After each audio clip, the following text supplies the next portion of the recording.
ದಾವಣಗೆರೆ ಮೂಲದ ಯುವತಿಯೊಬ್ಬಳು ಅನುಮಾನಾಸ್ಪದವಾಗಿ ಸಾವನ್ನಪ್ಪಿರುವ ಘಟನೆ ಬೆಂಗಳೂರಿನ ಸುಬ್ರಹ್ಮಣ್ಯ ನಗರದ ಮಿಲ್ಕ್ ಕಾಲೋನಿಯಲ್ಲಿ ನಡೆದಿದೆ. 25 ವರ್ಷದ ಸುಪ್ರಿಯಾ ಮೃತ ಯುವತಿ.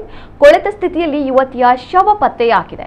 MBA ವ್ಯಾಸಂಗ ಮಾಡುತ್ತಿದ್ದ ಸುಪ್ರಿಯಾ ಬೈಕ್ ತರಬೇತಿ ಕೂಡ ಪಡಿತಾ ಇದ್ಲು. ಮಿಲ್ಕ್ ಕಾಲೋನಿಯಲ್ಲಿ ಕಳೆದ 2 ವರ್ಷ 8 ತಿಂಗಳಿನಿಂದ ಬಾಡಿಗೆ ಮನೆಯಲ್ಲಿ ವಾಸವಿದ್ದಳು. 3ನೇ ಮಹಡಿಯಲ್ಲಿದ್ದ ಸುಪ್ರಿಯಾ ಮನೆ ಬಾಗಿಲು ಕಳೆದ 2 ದಿನಗಳಿಂದ ಬಂದ್ ಆಗಿತ್ತು.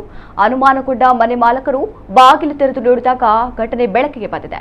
ಫ್ಯಾನ್ಗೆ ನೇಣು ಬಿಗಿದು ತುಂಡಾಗಿ ಬಿದ್ದ ಸ್ಥಿತಿಯಲ್ಲಿ ಮೃತದೇಹ ಪತ್ತೆಯಾಗಿದೆ. ವಿಷಯ ತಿಳಿಯುತ್ತಿದ್ದಂತೆ ಸ್ಥಳಕ್ಕೆ ಸುಬ್ರಹ್ಮಣ್ಯ ನಗರ ಪೊಲೀಸರು ಭೇಟಿ ನೀಡಿ ಪರಿಶೀಲಿಸಿದ್ದಾರೆ. ಬಳಿಕ ಮೃತದೇಹವನ್ನು ಮರಣೋತ್ತರ ಪರೀಕ್ಷೆಗೆ ಕಳಿಸಿದ್ದಾರೆ. UDR ಪ್ರಕರಣ ದಾಖಲಿಸಿಕೊಂಡಿರುವ ಸುಬ್ರಹ್ಮಣ್ಯ ನಗರ ಪೊಲೀಸರು ಮುಂದಿನ ತನಿಖೆ ಕೈಗೊಂಡಿದ್ದಾರೆ.